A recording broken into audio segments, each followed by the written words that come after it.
Hello students, I am Kusum. Today my topic is assisted reproductive technology ART. बेटा अब जी मैं आपको बताऊंगी कि assisted reproductive technology क्या होती है और वो कहाँ पे यूज होती है। बेटा आप लोगों को पता है कि इंडिया या इंडिया के बाहर की भी बात करें, बहुत सारे कपल ऐसे होते हैं जो इनफर्टाइल होते हैं। इनफर्टाइल क्या होते हैं? जो बच्चे पैदा नहीं कर सकते। बच्चा नहीं पैदा करने के बहुत सारे रीजन होते हैं, जैसे कि डिजीज हो गई, ड्रग्स लेते हैं कोई, या कोई उसके सेल्स में इम्यूनोलॉजिकल प्रॉब्लम होती है। अगर हम डिजीज की बात करें बेटा, तो आजकल फीमेल में ओवरी सिस्ट बहुत कॉमन प्रॉब्लम हो गई है, जिसकी वजह से फीमेल को कंसीव करने में बहुत मुश्किल होती है। तो क्या है कि इंडिया या बाहर की भी बात करें, बहुत सारे हेल्थ क्लिनिक होते हैं, वो इन इनफर्टाइल कपल की प्रॉब्लम्स को देखते हैं, उसको डायग्नोज करते हैं और उनकी ट्रीटमेंट करते हैं। बट सारे केसेस में सिंपल ट्रीटमेंट नहीं हो पाती। तो ऐसे केस में जहाँ पे ये ट्रीटमेंट ना हो पाए, वहाँ पे असिस्टेड रिप्रोडक्टिव टेक्नोलॉजी के थ्रू उन कपल्स के बच्चे पैदा करवाए जाते हैं। वो कैसे होते हैं? उसके लिए आप लोगों ने एक टेक्निक का नाम सुना ही होगा, IVF, यानी कि इन विट्रो फर्टिलाइजेशन। बेटा 2 टर्म्स होती हैं, एक होती है इन विवो और एक होती है इन विट्रो। इन विवो क्या होती है? जब कोई भी एक्सपेरिमेंट लिविंग बॉडी के अंदर परफॉर्म्ड होता है तो उसको बोलते हैं इन विवो। और इन विट्रो क्या होती है? जब कोई एक्सपेरिमेंट लैब में परफॉर्म करें उसको बोलते हैं इन विट्रो। और फर्टिलाइजेशन क्या हुई? Fusion of male and female gamete. हम पढ़ेंगे इन विट्रो फर्टिलाइजेशन। इसका क्या मतलब हुआ कि इसमें मेल और फीमेल गमीट की फर्टिलाइजेशन हम कहाँ पे करवाएंगे? लैब में करवाएंगे। तो इसके लिए क्या करते हैं? सबसे पहले किसी फीमेल का एग ले लेते हैं और मेल से स्पर्म लेते हैं।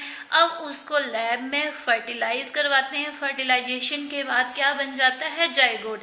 अब इस जाइगोट को फीमेल में ट्रांसफर कर देते हैं। बेटा या तो ये इसी कंडीशन में ट्रांसफर कर देते हैं, नहीं तो जब जाइगोट क्या करता है? डिवाइड करना स्टार्ट कर देता है, 2 सेल बन गए, इस स्टेज में भी ट्रांसफर करवा सकते हैं, 4 सेल बन गए या फिर फर्दर 8 सेल बन गए। तो किसी भी कंडीशन में इसको ट्रांसफर करवा सकते हैं। ये हम फर्दर पढ़ेंगे कि कैसे इन टेक्निक्स को क्या बोलते हैं। आईवीएफ में एक टेस्ट ट्यूब बेबी जो बहुत कॉमन है, आप लोगों ने सुना होगा। उसमें क्या करते हैं? बहुत सारे लोग शायद ये भी सोचते होंगे कि टेस्ट ट्यूब बेबी में, जो बेबी है टेस्ट ट्यूब में प्रोड्यूस करते हैं, बट बेटा ऐसा नहीं होता। टेस्ट ट्यूब बेबी में हम क्या करते हैं?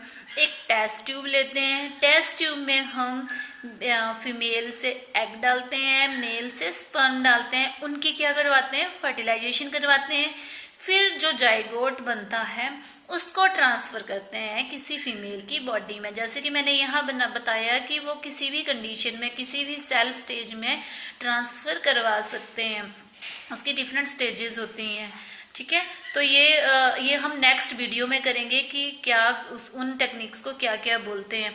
अब एक और टर्म है surrogate mother. Surrogate mother, surrogacy आजकल बहुत चली हुई है। तो इसमें क्या होता है कि ये developing embryo is transferred in the uterus of another female.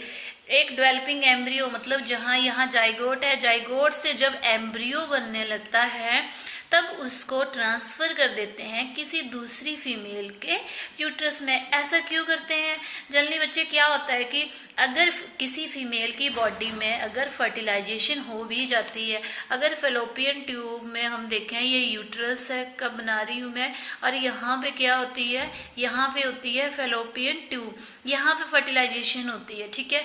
तो जो फीमेल, बड़ी सारी फीमेल्स ऐसी होती हैं जिनमें फर्टिलाइजेशन तो हो जाती है यहाँ पे, बट जो उनका यूट्रस है वो अच्छे से प्रिपेयर नहीं हुआ होता है एम्ब्रियो की ग्रोथ के लिए, ठीक है।